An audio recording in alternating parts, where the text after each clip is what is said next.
Thank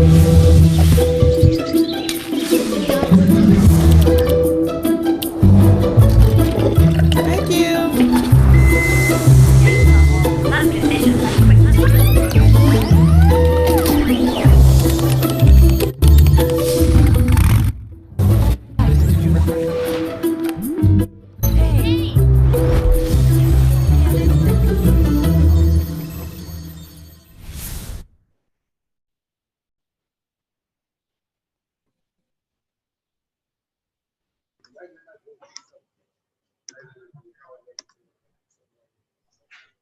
There we go. Welcome to this first session of this event. Great to have so many of you with us. I'm Guy Johnson from Bloomberg, and I'm taking you through the next 45 minutes. So basically what we're going to do over the next 45 minutes is take the temperature of the global economy to see how the patient is doing. Now, COVID has clearly had a massive impact, but the recovery from it is proving to be very uneven. This in turn, of course, is impacting social and economic cohesion. So what should our priorities be? What should policy makers doing next? And are their efforts thus far enough? At this stage, I should also try and draw your attention to the forum's latest Chief Economist survey, which is embedded in the dashboard for the new economy, which is published today. Well worth a look. This is going to be an interactive session, and you can send questions via Zoom. That only works, though, if you're joining us via the TopLink platform. So what is the outlook for economic growth, for revival, and for transformation? Let's bring in our panel. JD Shen, Vice President and Chief Economist of JD Digits and JD.com. Janet Henry, Global Chief Economist, joining us from HSBC. Eric Parado, Chief Economist, the Inter-American Development Bank, and Catherine Mann, Global Chief Economist at Citi.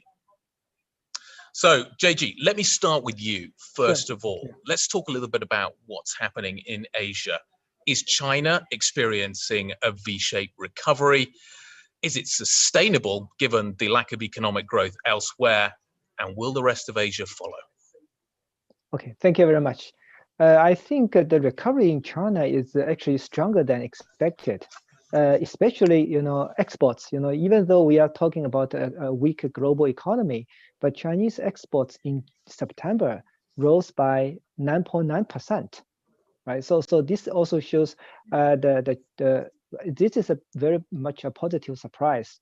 I see the major products of Chinese exports are electronic products, because most many families, people, workers are working from home, and they need a PC, mobile phones. I think China export most of these goods globally. So actually, they are benefiting from this. Also, home appliance and the other consumer goods also doing very well. In addition to this, masks type of medical goods. So actually, it's very interesting to see this external environment actually become positive for Chinese exports.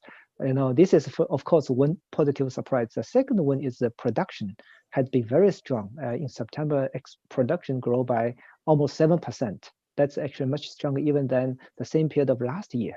And consumption has also picked up, but of course, less robust than the production. So in China, there is an issue, and the imbalance is this excessive supply of goods. And the good thing is, the exports have been very strong. So the rest of the world is absorbing Chinese products. I think partly due to this, this pandemic still ongoing in many countries. So very much the production has been affected, but the Chinese government has been very good at containing the virus. So I think in nationwide, the production and the normal life has resumed in China. I think it's a very much a positive effect in the recovery stage. Okay, we'll come back to some of those points that you've been raising there in just a moment. I think definitely worth picking apart some of those issues. Janet, let me turn to you next. Europe certainly now experiencing a significant pickup in virus cases as we start to move into winter. We're seeing lockdowns. We saw yesterday Ireland announcing a very severe lockdown, Wales, but restrictions are certainly being tightened across the continent. Are we in for a double dip recession? I suppose that depends on how you define double dip. I don't think we're going to get a dip of the same scale that we saw in the second quarter. It's clearly been a very different picture to China. We've had a very big bounce in GDP in the third quarter as economies reopened. But as you rightly point out, we're seeing a renewed rise in infections across Europe, some countries more affected than others, France and Spain, and now the UK as well, embarking on renewed restrictions. We're also seeing a rise in infections coming through even in the likes of Germany and in Italy as well. So the chances of a negative quarter of GDP in the fourth quarter is rising all the time. But we've got to remember the pace of improvement was already slowing. What we saw as economies initially started to reopen was the easiest part of the recovery. It was always going to be harder as we go through 2021. In particular, obviously, the challenges facing labour markets, which have been very much supported by a broad range of government policies. And now, as a consequence of these measures, the risk is that we get a renewed hit to consumer spending, and that we do indeed get at least a modest contraction of GDP. It's not in our forecast at this point, but the longer the restrictions remain in place, the greater that likelihood comes through. But then we would expect a renewed reopening and a gradual resumption of growth into 2021. Okay, again, plenty to talk about there. Eric, let's talk about what is happening in South America, Latin America. The region went into this crisis with government finances not in the shape that others found themselves in. It is a tough position, therefore, to be in right now. What is your view thus far, and what is your expectation for recovery from here? Thank you, Guy. I would say that in terms of your own words, the patient is not in a good shape in Latin America and the Caribbean.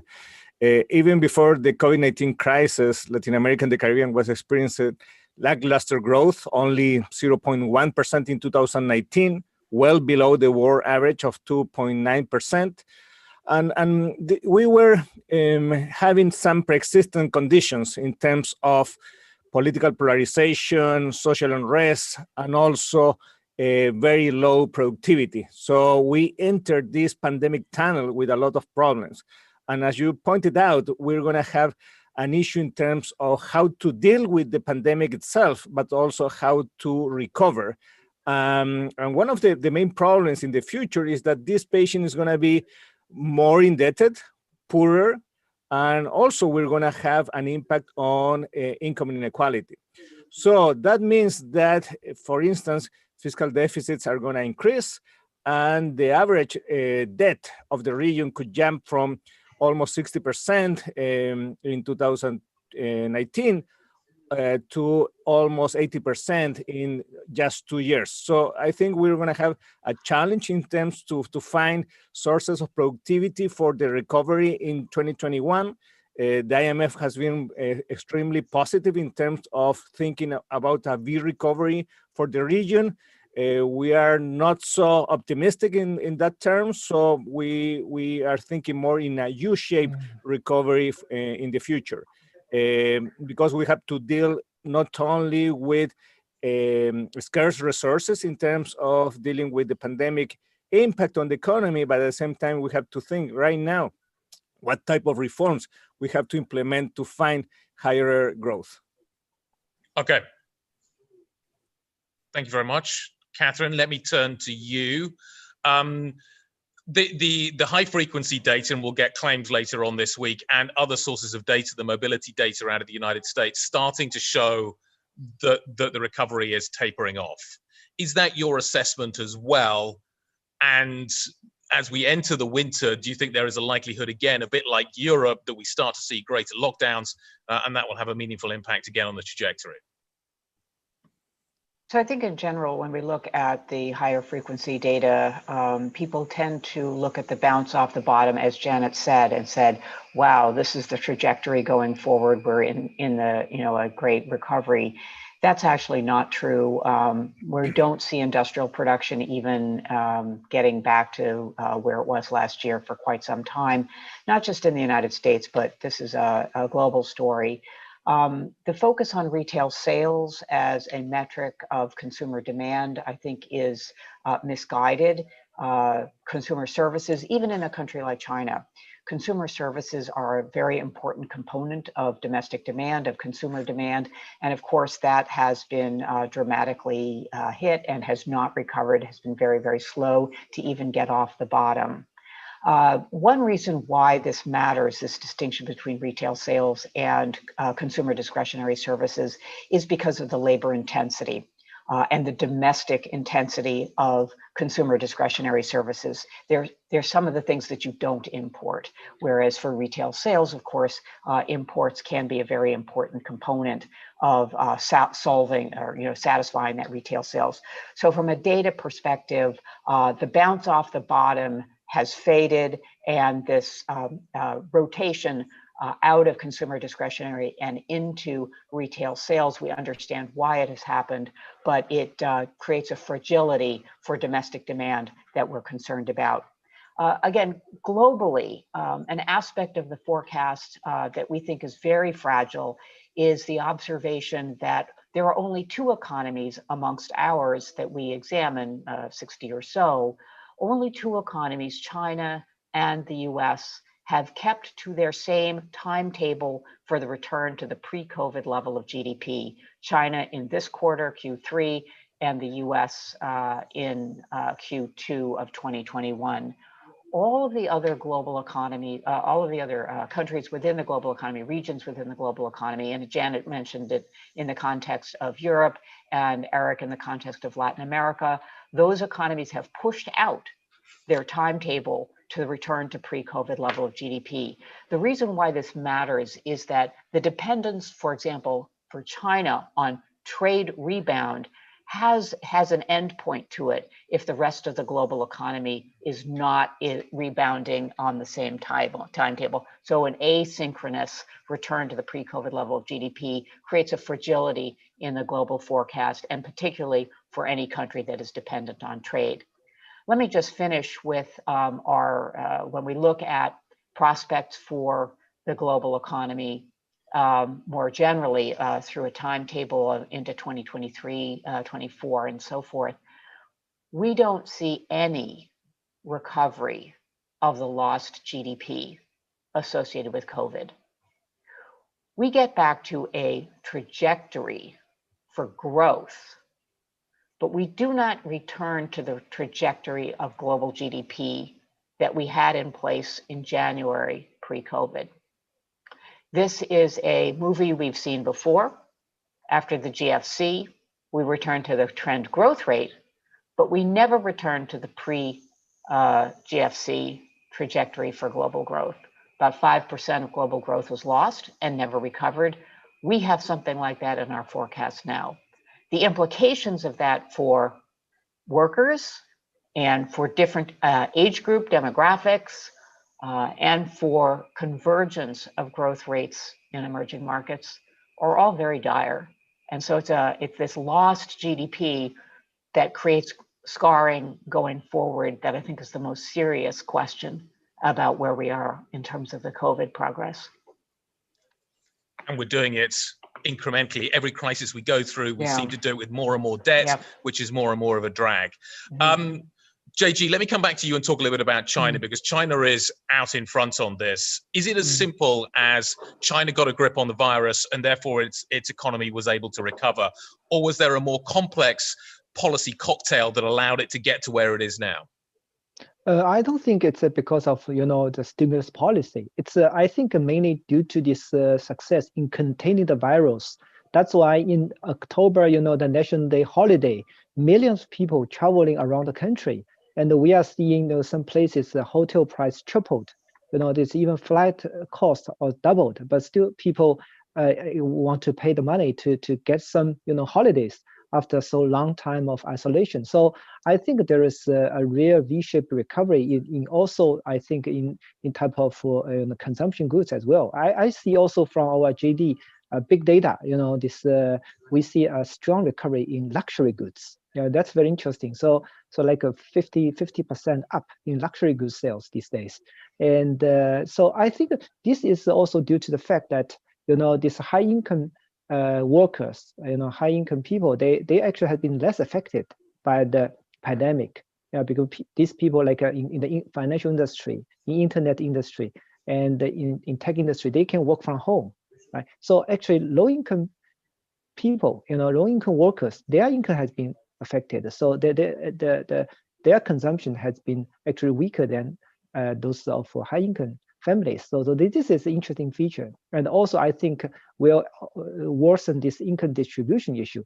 But for China, right now, I think one fact that distinguishes China from other countries regarding recovery is actually those days in China, no one cares about the virus anymore because they think it's safe.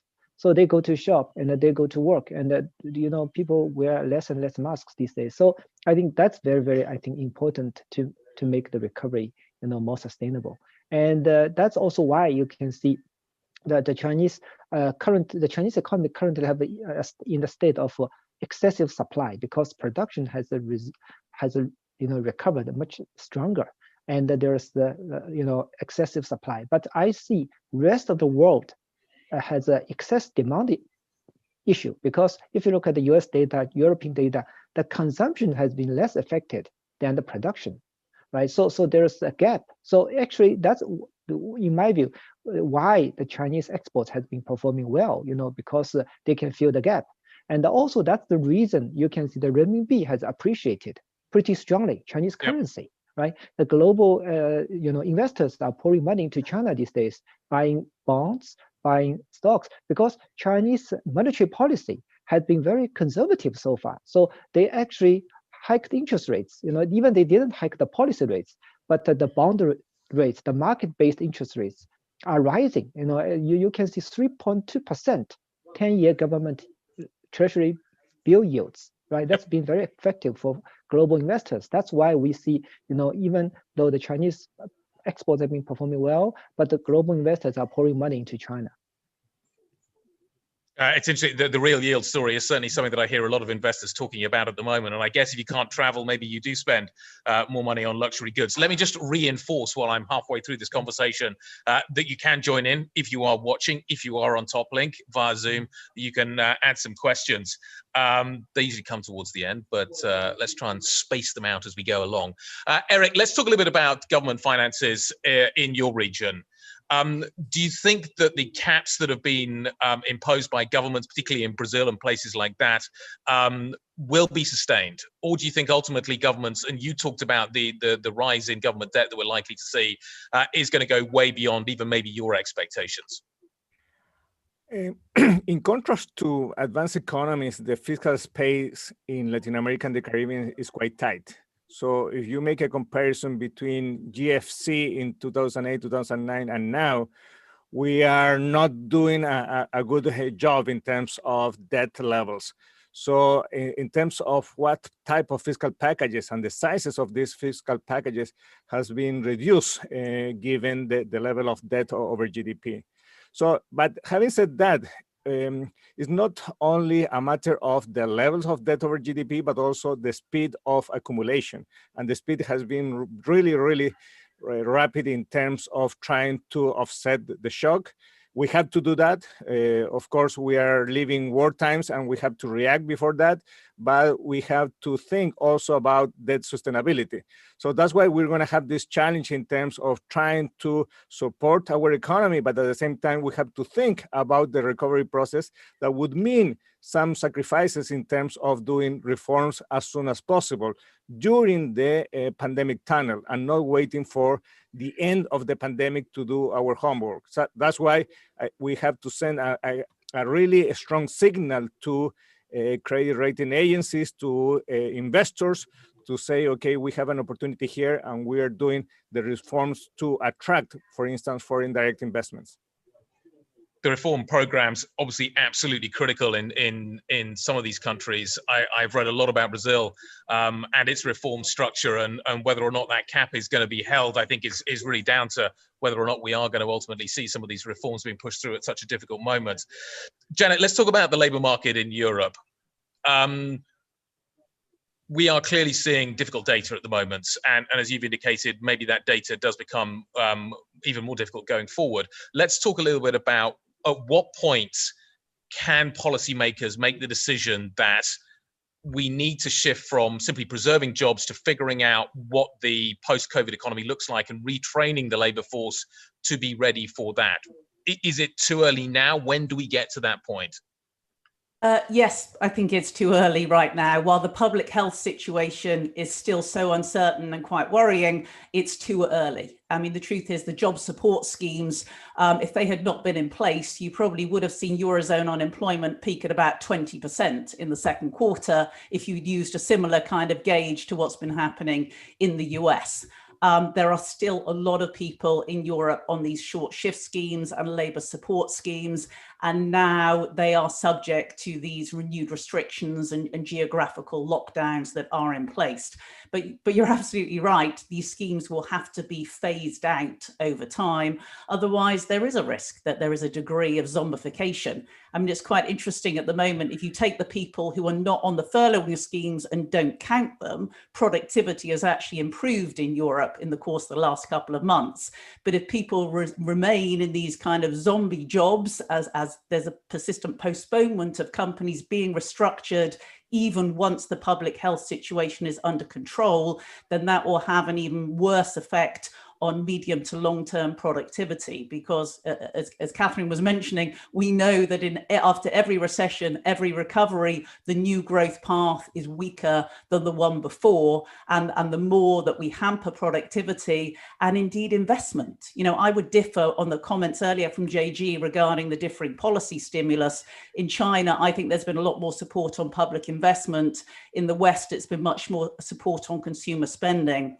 But if we're talking about a backdrop where unemployment is going to be structurally higher, but at this point, we're certainly not getting much in the way of investment spending. Obviously, in Europe, with the recovery fund in the coming years, we might get that coming through. Then we'll have to be worried about productivity and future growth. So getting it right on the labour markets, both in terms of allowing people to be reallocated to new jobs in new sectors, in more digital sectors, education, skills training is going to be really an important part of the reallocation process, not just when is it time to stop the support, the financial support. It's what you do next. It's the stage 2 of the policy support that will be most vital. Catherine, the Fed has set itself the target of above average inflation. How do we get there, and what role will Labour play in that story? Clearly, we are going to at some point have to transition to new jobs. We are going to have to deal with the zombification that to a certain extent we're seeing, certainly in advanced economies. How do we get wages to move up in line with asset price inflation and the other inflation we're seeing in the economy right now? Catherine, I think you're muted. The inflation question is really an important one. We certainly see there are some people who are Milton Friedman devotees out there, kind of remember the days fondly from the 50s to the 80s when big advances in M1 growth and credit growth translated into inflation. And they're looking at that and they're hoping that that maybe we'll see that again. Now, of course, there has been no relationship between M1 and CPI for about the last 40 years. And that's because of structural changes in money velocity, and we don't see any changes in that. So, even though there are certainly people out there who are talking about inflation rising, the functioning of markets is really much real side markets, product markets and labor markets are the key underpinnings of inflation going forward. And so we have to ask the question, what is it about the labor markets that is going to be associated with robust wage growth in the next couple of years when we are barely back to where we were in January? And January had very tight labor markets, really in many, many countries, and we saw very little in wage growth. So there has to be something different in terms of generating wage growth other than labor market tightness. In some countries, for example, the United States, we might be having to talk about a federal minimum wage. There's some changes in minimum wages that states put into place last year, pre-COVID. Maybe that's something that can be considered for the United States. But of course, it's not just labor markets and wages that determine inflation. Ultimately, inflation is generated out of firms being able to raise their prices.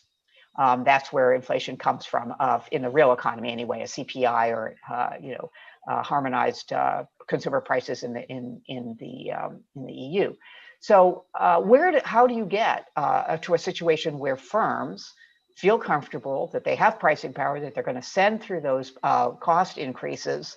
Again, if we have basically 2 years before we get back to even where we were in January of this year in terms of domestic demand, it's very challenging to imagine a scenario where across the board you get pricing power sufficient to support price inflation. Certainly, we see price increases in certain categories of products, ones that are in very high demand. Second cars, used cars in the United States, for example, certain food items. But across the board, it is challenging to get to a place where you're going to have increasing pricing power of firms, and that translates into overall higher inflation. The two additional variables that are relevant in the inflation context are, number one, commodity prices. Again, some commodity prices we see some strength. More broadly, no. And so we don't see that being a functioning way of getting to price inflation. And the last element is expectations.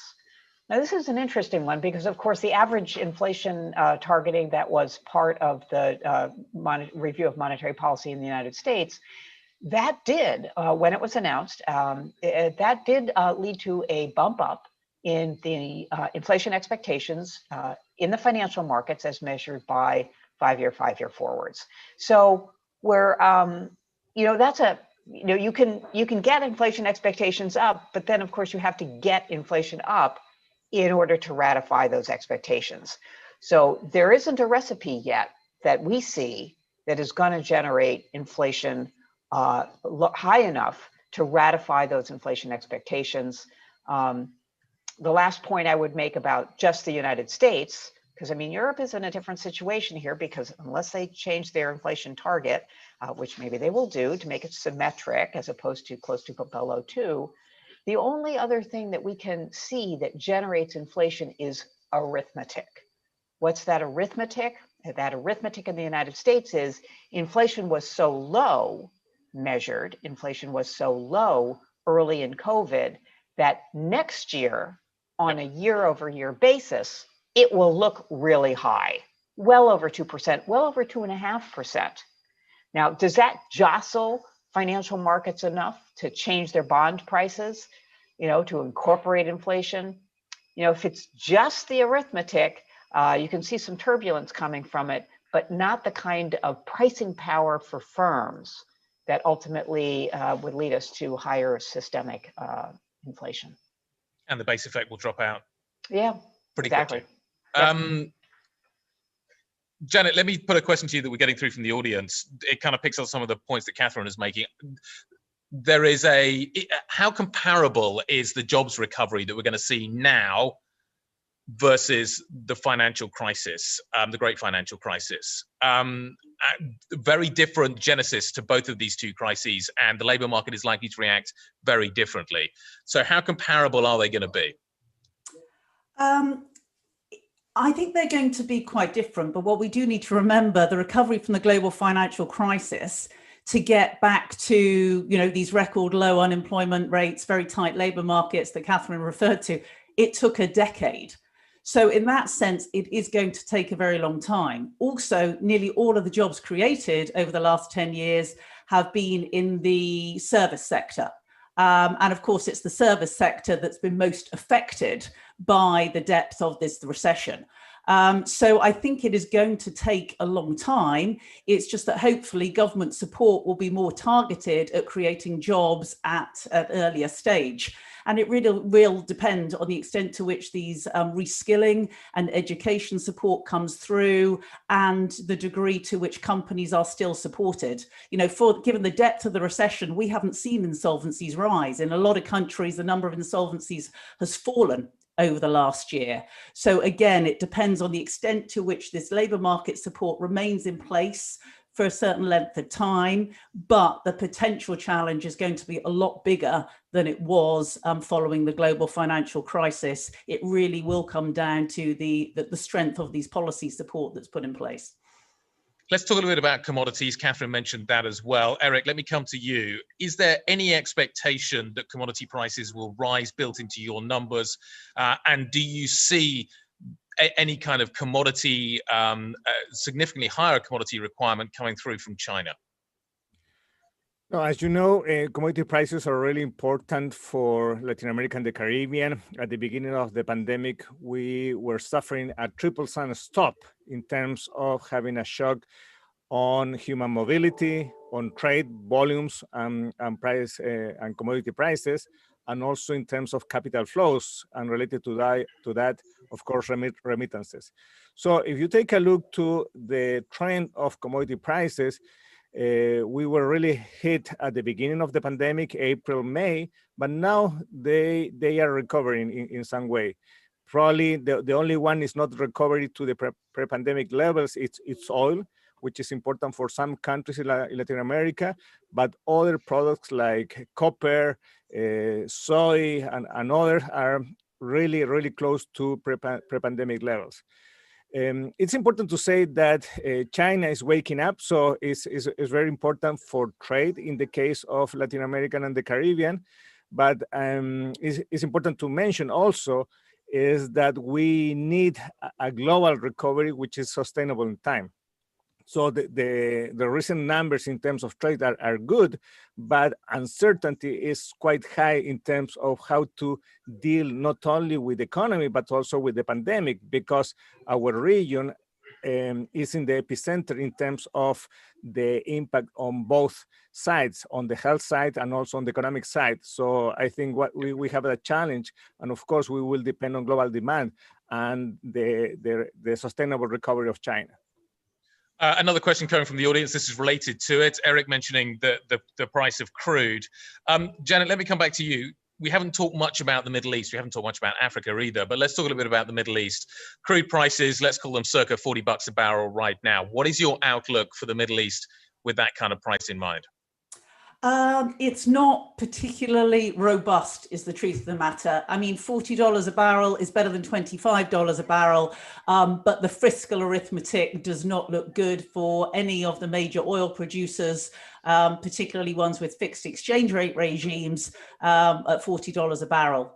Break-even prices for a lot of them is a lot higher than that. So these will be countries that, yes, at least for the stronger ones, they are starting from low debt to GDP ratios, or lowish, certainly lower than a lot of advanced economies. They do have scope to continue to increase spending, but I think it puts the pressure on them further to continue to reform their economies and to diversify away their economies from such a heavy dependence on the hydrocarbon sector. And again, there are some smaller, more vulnerable economies within the region, but the biggest oil producers, as I say, hopefully it will motivate them to accelerate the reform process. But it is a pretty challenging growth outlook that they face in this world of weak growth and very low oil prices. Let's talk about where some of the new jobs are going to be coming from if low oil prices are going to be persisting. And certainly there is a desire at the moment to push forward with a green economy. Let's try and figure out what impact this is going to have on economic growth. There's also the issue of the health economy, which is growing as well, and I know we've got some questions in on that. Catherine, let me start with you on this issue of sustainability. We're about to see an election. Joe Biden potentially could win that, and he potentially has a big green agenda for the US economy. How will such an agenda affect the US's economic trajectory, and what effects do you see certainly happening in Europe? So when we think about the challenges of, being more robust going forward in terms of productivity, in terms of growth, in terms of reducing inequality, increasing trade, I don't want to put all of it on the shoulders of the green economy, but one of the things that that's true about responding to climate change is that it will require firms to actually do CapEx, whether it's tangible or intangible. One way or another, firms are going to have to use the liquidity that is being provided by the central banks in order to either mitigate, adapt, or innovate. Now, of course, to get them to do that requires a fiscal policy intervention. It requires a signal, relative price signal, that changes the relative price of different sources of energies. And this is where, fiscal policy and government intervention matters to complete the market for carbon, if you want to call it that. Now, do you have to be talking about a carbon tax? That's the easiest way to do it. As an economist, it's a single relative price. You change the price of carbon, you complete the market for carbon, you internalize the externality, and that's the way you would do it. Now, different countries are going to approach this in different ways. I think that's fair to say. But when we think about one of the major challenges right now, and post-financial crisis, it was true, this crisis, it's true, is slack in CapEx. The underpinnings of capital investment has been very weak. It's very weak right now. Why? Why would you invest in any new capital if you're looking at global demand being soft for the next 2 years? So you need signals. You need signals as a business in order to undertake a new investment program. That signal could come from, as I say, a change in the relative price of energy, other aspects of fiscal policy, tax, spend, and rules and regulations. That's what kind of fiscal policy is. And if you have Europe, which is making an effort in this direction. In January, it was a very big component of the new European program coming out of Brussels. The European parliamentary members had been elected by citizens to undertake a green agenda in Europe. The Recovery Fund has a green element to it. If there was a more common global agreement, that's the US back into the Paris Agreement, on climate change and undertaking the types of fiscal policies that will catalyze private sector response. This is a very different picture going forward into 2021 and beyond for capital investment, which is the capital stock component of potential output. A lot of green jobs, back in the day when the BLS had green jobs on their website. Very labor intensive, especially mitigation and adaptation, labor intensive. So green jobs, it's that element, and also the innovation. We're talking about productivity enhancing growth. So the three elements of potential output going forward: capital stock, labor input, productivity growth.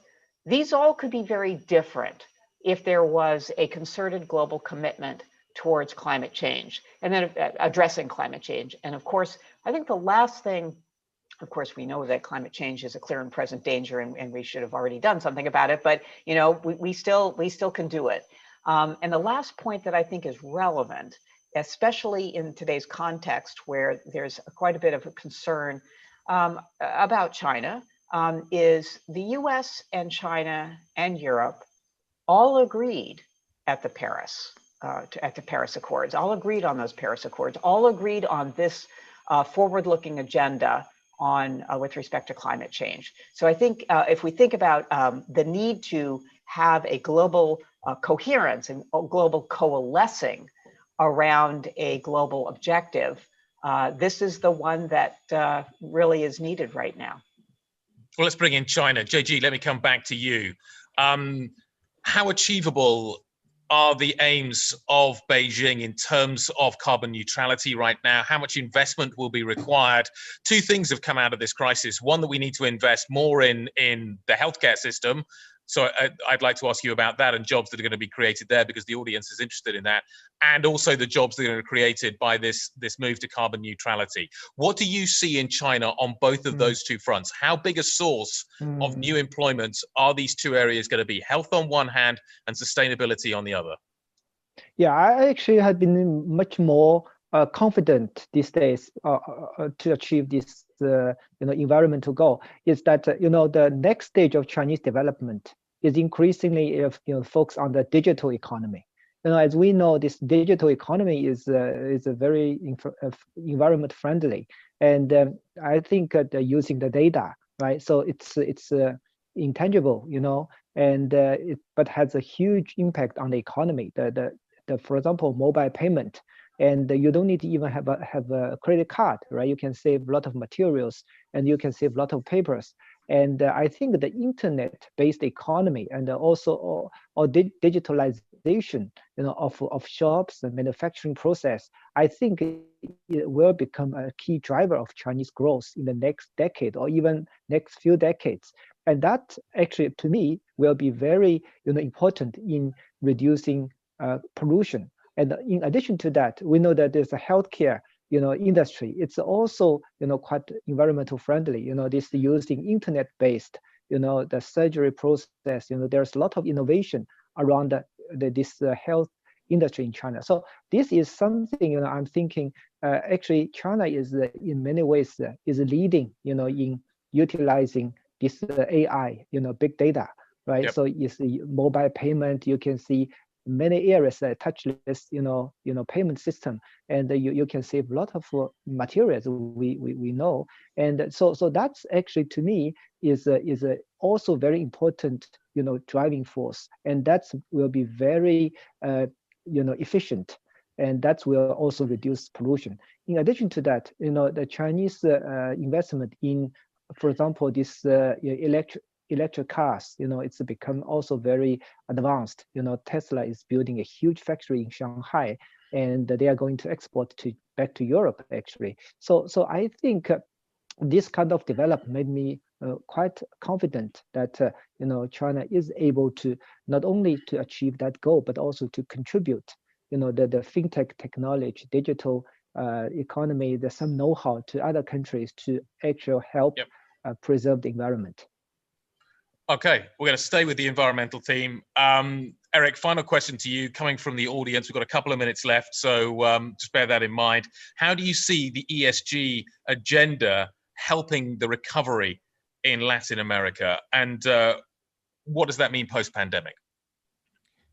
I think capitalism, as we know it, we have to change it to be sustainable, and that's why we're trying to sell the idea that investing in ESG companies is a good idea, not only in terms of trying to find the right balance in terms of impact in the economy, but at the same time trying to find good financial returns. So we're trying to build a business case in terms of trying to convince sovereign wealth funds of the world and also pension funds to invest in ESG. Probably at the end of the day, we're going to find a corner solution where all companies are going to be sustainable in time. So now we have to convince that pension funds, sovereign wealth funds, and other institutional investors can move towards more ESG investments. So I think that's important to change our minds in terms of not doing the same thing. We know what to do, so now is the time to do it. So because given the short political cycle, I think it's very difficult to find like the right long-term view in terms of development. So that's the challenge for us. Okay, on that note, we're going to wrap it up. Plenty of challenges still lie ahead. I'd like to thank our panel, JG Shen, Janet Henry, Catherine Mann, and Eric Parado for their time today. Certainly a worthwhile discussion and a good setup for the event as it takes place going forward over the next couple of days. I'm going to hand things back over to Scilla Balla. Thank you very much indeed for your time today. Thank you, Guy. And let me say, first of all, thank you so much for your excellent moderation. And thank you also to our fantastic panelists for sharing with us your assessments of where the global economy is heading. We will continue to explore this new economic context with the forum's chief economist community, and are also publishing updates on the state of the recovery on a quarterly basis in our regular chief economist outlooks. And the ambition over the coming months will be to really build out a broad-based approach to these assessments, which will look beyond just the GDP recovery and also track progress on other factors, such as environmental commitments, institutional considerations, and the social context. So thank you all once again to our moderator, our panelists, and also to the audience joining us on the web and through TopLink.